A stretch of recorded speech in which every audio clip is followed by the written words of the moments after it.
Class 12 accounting change in profit sharing ratio question number 13 हम solve करेंगे। Question number 13 क्या कह रहा है कि find out the capital employed from the following information.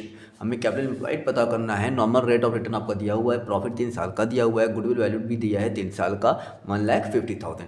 तो कैपिटल इन्वेस्टेड यानी कैपिटल एम्प्लॉयड को कैलकुलेट करना है, तो बहुत ईजी है, कोई इशू नहीं है। तो कैपिटल इन्वेस्टेड हम लोग कैलकुलेट कर लेते हैं। सबसे पहले आपको ये याद रखना है कि कैपिटल इन्वेस्टेड किसके फॉर्मूले में आता था। तो कैपिटल इन्वेस्टेड आपका आता था नॉर्मल प्रॉफिट के फॉर्मूले में। नॉर्मल प्रॉफिट यानी जो चीज़ कैलकुलेट करना है पहले उसको याद रख लिया करिए कि वो फॉर्मूले किसके फॉर्मूले में आता है। अब देखिए ये कर लिया हमने, normal profit is equal to capital invested account rate upon 100। ये नॉर्मल रेट अपॉन 100 है, नॉर्मल रेट ऑफ रिटर्न। तो कैपिटल इन्वेस्टेड इसी को हमें कैलकुलेट करना है। तो ठीक है, कोई इशू नहीं है, निकल जाएगा ये। अब देखिए सबसे पहले इसको निकालने के लिए हमारे पास नॉर्मल प्रॉफिट होना चाहिए। ठीक है, नॉर्मल प्रॉफिट होना चाहिए। तो अब नॉर्मल प्रॉफिट का एवरेज प्रॉफिट भी होना चाहिए और सुपर प्रॉफिट। अब देखिए सबसे पहले क्या निकालेंगे हम लोग कि सुपर प्रॉफिट को कैलकुलेट करेंगे। सुपर प्रॉफिट किसके फॉर्मूले में आएगा? Goodwill. Goodwill is equal to super profit into number of years purchase. अब कहेंगे आप सब कि सुपर प्रॉफिट तो एक्चुअल और नॉर्मल प्रॉफिट और एवरेज प्रॉफिट के बीच में भी आता था, उसको हम इसलिए कैलकुलेट नहीं किए क्योंकि एवरेज प्रॉफिट हमारे पास नहीं है। अब यहाँ पर देखिए गुडविल क्वेश्चन में कितना दे रहा है? 1,50,000 in equal to super profit into number of year purchase कितना दे रहा है? 3। ठीक है, अब सुपर प्रॉफिट निकल जाएगा आराम से 1,50,000 अपॉन 3 कितना आ गया? ये आपका आ गया 3 5 15। सुपर प्रॉफिट आपका आ गया। एवरेज प्रॉफिट आराम से निकाल लेंगे हम लोग। अब देखिए एवरेज प्रॉफिट कैसे निकलेगा? एवरेज प्रॉफिट निकालने के लिए आपको मालूम है कि एवरेज प्रॉफिट निकालने के लिए 3 साल को प्लस कर देंगे। 80,000 प्लस 1,30,000 प्लस 1,56,000। ये 3 साल का एवरेज प्रॉफिट निकल जाएगा इसके बेस पर। ठीक है, 3 साल का एवरेज पर अब देखिए 3 साल का है तो अपॉन 3 करेंगे, सबको प्लस कर देंगे। ठीक है, 1 एंड 1 2,00,000, 2,00,000 3,10,000 3,66,000। ठीक, अपॉन 3। अब इससे क्या निकल जाएगा? 122 यानी 1,22,000 एवरेज प्रॉफिट भी निकल गया। अब हमने क्या निकालना है? नॉर्मल प्रॉफिट किस में आता है? नॉर्मल प्रॉफिट आपका आता है super profit is equal to average profit minus normal profit. इस वाले फॉर्मूले में आता है। सुपर प्रॉफिट हमारा कितना आया था? 50,000 आया, ये देखिए हम लोगों ने कैलकुलेट किया है, और ये एवरेज प्रॉफिट है।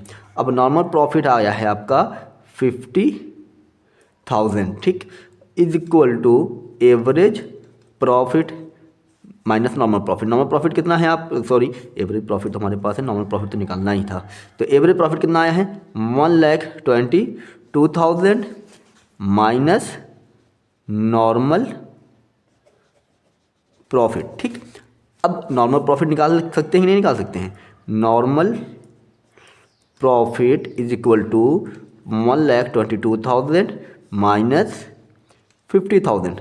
50,000 माइनस करेंगे आपका आएगा कितना? 72,000 आई थिंक सो। ठीक है, 72,000 आ गया ना। हाँ, अब यहाँ से हम कैपिटल इन्वेस्टमेंट को कैलकुलेट कर लेंगे। अब कैपिटल इन्वेस्टेड को कैलकुलेट करना है तो कैपिटल इन्वेस्टेड का फॉर्मूला मैंने ऑलरेडी ऊपर लिखा हुआ है, तो हम ये भी कर सकते हैं ना, कैपिटल इन्वेस्टेड यहाँ कर सकते हैं, नॉर्मल प्रॉफिट यहाँ कर सकते हैं। तो अब आराम से आसानी के साथ हम कैलकुलेट कर लेंगे। ठीक है, अब हमें यही फार्मूला निकालना था, तो हम पूरा फार्मूला लिख दे रहे हैं ताकि आपको आसानी से समझ में आ सके। Normal profit is equal to capital invested into rate upon 100। अब रेट अपॉन 100 दे दिया। नॉर्मल प्रॉफिट हम लोगों ने कितना निकाला है? 72,000 is equal to capital employed into 12% था आपका रेट ऑफ रिटर्न, तो 12/100। ठीक, ये हो गया 12/100। कैपिटल इन्वेस्टेड को हम इस तरफ ले आएंगे। ठीक है, कैपिटल इन्वेस्टेड की तरफ ले आए तो और नॉर्मल प्रॉफिट को इस तरफ ले आएंगे इनटू 12/100। 100 ये कर देंगे इंटू, अच्छा ये देखिए उल्टा हो जाएगा ये, ठीक है। ये उल्टा कैसे होगा कि कैपिटल इन्वेस्टेड को एक तरीके से ये देखिए ये 100 हो जाएगा, उल्टा बन जाएगा। ये क्या हो जाएगा 12। अब कहेंगे ये कैसे हो गया, आपको डाउट हुआ होगा, हम यहाँ पे और लिख दे रहे हैं, ठीक है, ताकि आपको समझ में आए। और क्यों लिखने की वजह से एक तरीके से तो ये कर सकते हैं। दूसरा तरीका देखिए क्या है कि 72,000 उतारेंगे इनटू ये इस तरफ अगर ले आएंगे तो 100 ऊपर जाएगा और ये कहाँ आ जाएगा 12 नीचे, is equal to capital invested को अपने ही जगह रख दीजिए। पढ़ा ना वही चीज़, यानी कैपिटल इन्वेस्टेड इधर आएगा तो 72,000 इंटू 100/12 हो जाएगा। ऐसे ना समझ में आए तो कैपिटल इन्वेस्टेड को अपने जगह रख दीजिए। कैपिटल इन्वेस्टेड को अपनी तरफ रखेंगे, ये 12/100 जो है ये इज इक्वल टू के इस तरफ जब जाएगा तो ये रेसिप्रोकल हो जाएगा, ठीक। अब हम इसको सॉल्व कर लेंगे। 12 6 ठीक। अब कितना आ गया आपका 6 लाख आ गया, ठीक। ये आपका हो गया आंसर। इसको याद रखिएगा, ये रेसिप्रोकल हो जाता है यहाँ पे। बात समझ में आ गई, क्वेश्चन ये हो गया आपका सॉल्व्ड, ठीक।